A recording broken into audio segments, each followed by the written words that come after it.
Hello YouTubers, this is Omega Seiji.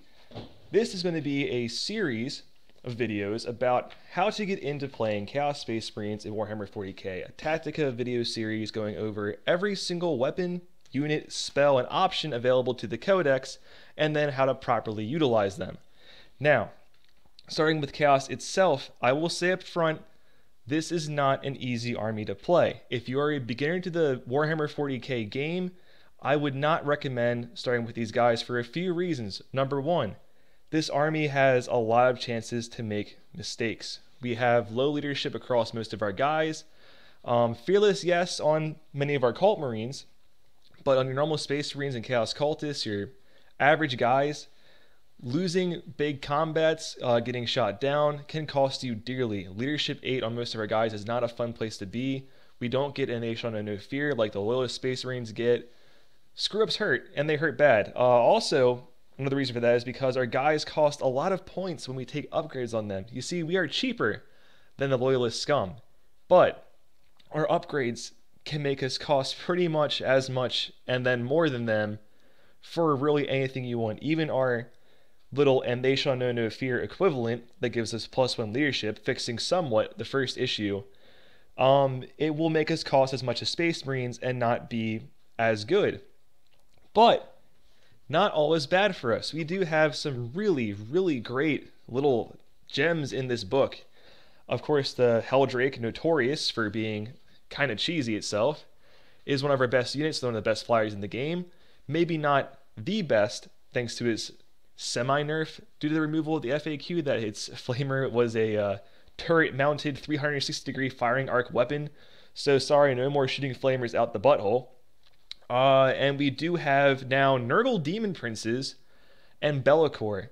Pretty much any Shrouded Demon Prince can get a 2-up cover save all the time, even against Overwatch, because Jink, which all flying monsters creatures have now when gliding, which you'll be doing a lot more now since you cannot swoop and then glide and then charge over the course of 2 turns, takes 3, you get to always have a 2-up cover from Shrouded combined with your 4-up Jink.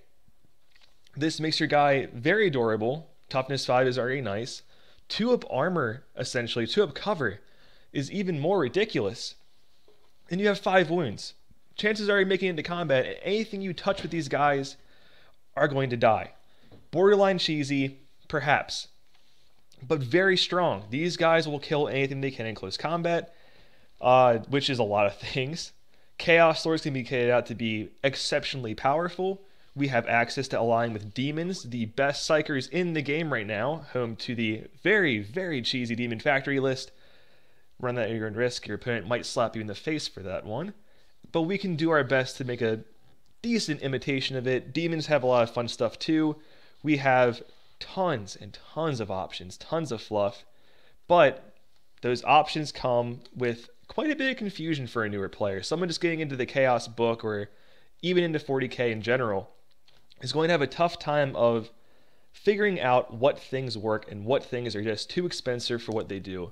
Which, as we shall soon learn, there are quite a few things that are just a little bit too expensive.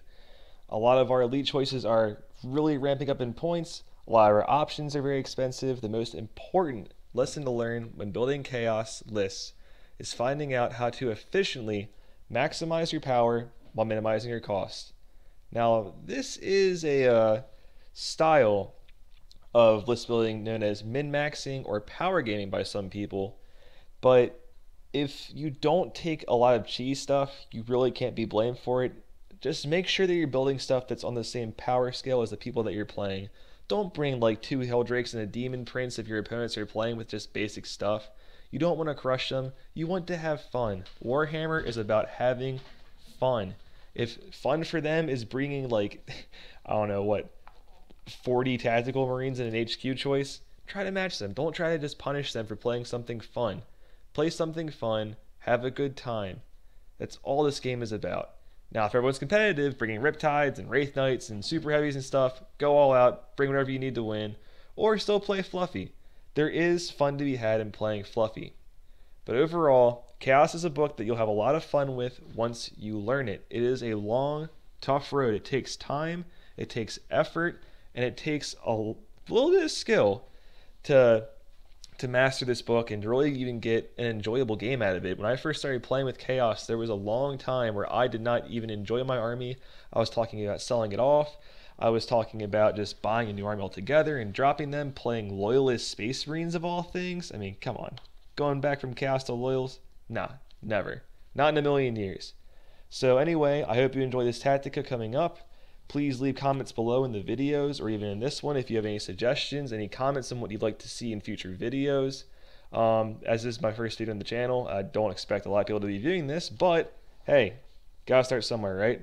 So anyway, have a nice day and enjoy what lies ahead. Take care.